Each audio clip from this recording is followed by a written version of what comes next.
Mobile ফোনের মাধ্যমে পর্নোগ্রাফিতে school শিশুদের আসক্তি চরম পর্যায়ে পৌঁছে গেছে। এক জরিপে উঠে এসেছে এই নিয়ে ভয়াবহ তথ্য। এই অবক্ষয় প্রতিরোধে স্কুল কর্তৃপক্ষের কড়া নজরদারি আর অভিভাবকদের সচেতনতার তাগিদ দিয়েছেন সমাজবিজ্ঞানীরা। ফারাবি হাফিজের অনুসন্ধানী প্রতিবেদন।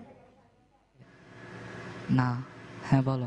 আচ্ছা ঠিক আছে, কালকে দেখা করি। কাগজে কলমে স্কুলে মোবাইল আনা নিষিদ্ধ হলেও বেশিরভাগ ক্ষেত্রেই তা মানা হয় না। ভিডিও অপশন আর ইন্টারনেট সুবিধা মুঠোফোনের ইতিবাচক দিকের বদলে এর খারাপ দিকগুলোই বেশি টানছে স্কুল পড়ুয়া এসব কিশোরদের। কয়েকটি স্কুলের ক্লাস 8-এ পড়া 100 শিশুর উপর জরিপ চালিয়ে দেখা গেছে এদের মধ্যে 76 জনই নিজের মোবাইল ব্যবহার করে, বাকিরা বাবা মা কিংবা বাসার অন্যদের ফোন ব্যবহার করে। এদের প্রেমের বিষয়টিও চমকে দেবার মতো। শতকরা 44% শিশুর জীবনে আগে ভাগেই চলে এসেছে প্রেম।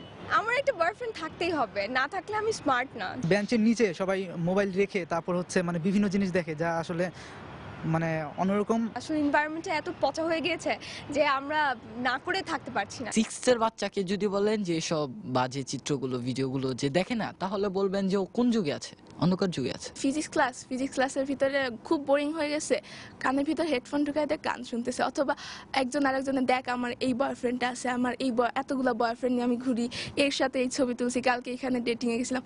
এটা তো আর কোনো ব্যাপার। একজন নিয়ে আসে আর একজন আসে দেখতে থাকে, এই আয় আয় আয়, এটা দেখ এটা দেখ ওইটা দেখ, এটা এত জোস, ওয়াও। মোবাইলে ব্যবহৃত ছোট্ট এই মেমোরি কার্ডে সামান্য টাকাতেই গান বা রিংটোন ডাউনলোডের দোকান থেকে পূর্ণ ছবি ভরে নেওয়া এখন মামুলি ব্যাপার। যারা এই ধরনের মেমোরি কার্ডগুলো একবার কিনে নিয়ে যায়, তাদের কালেকশনের জন্য এখানে এসে আবার চেঞ্জ করে নিয়ে যাচ্ছে। কদিন আগে উত্তরে একটা ঘটনা দেখেছি, 3টি স্টুডেন্ট কম বয়সী একটা মেয়েকে জোর করে নগ্ন করে অশ্লীল ভিডিও করেছে। বেসরকারি এক হিসেবে এ ধরনের দোকানগুলোর মাধ্যমে দেশে দৈনিক 2.5 কোটি টাকার পর্নো ছবি বিক্রি হচ্ছে।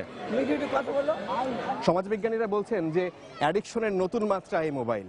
যদি মা বাবা সচেতন হন তাহলে এই সমস্যা কিছুটা হলেও সমাধান সম্ভব। আর প্রিয় সন্তানটি কখন কি করছে সে বিষয়ে মা বাবা যদি খেয়াল না রাখেন তাহলে এই সমস্যা আরো ঘনীভূত হবে ভবিষ্যতে। সমাজবিজ্ঞানীরা বলছেন সমাজের প্রতি দায়িত্ববোধ ও আন্তরিকতা কমার কারণেই বাড়ছে ইফটিজিং, যৌন হয়রানি সহ নানান সব অপরাধ। রাষ্ট্র এখানে খুবই কমই গুরুত্বপূর্ণ ভূমিকা পালন করে। পরিবার থেকে আসতে হবে, তার আত্মীয় স্বজনের কাছ থেকে আসতে হবে, তার প্রতিষ্ঠান শিক্ষা প্রতিষ্ঠানের প্রধানের কাছ থেকে আসতে হবে। মোবাইল আসক্তি থেকে কিশোর সমাজকে বাঁচাতে এখনই সচেতন না হলে পরবর্তীতে এর ফল ভোগ করতে হবে মা বাবাকেই। ফারাবি হাফিজ, সময় সংবাদ, ঢাকা।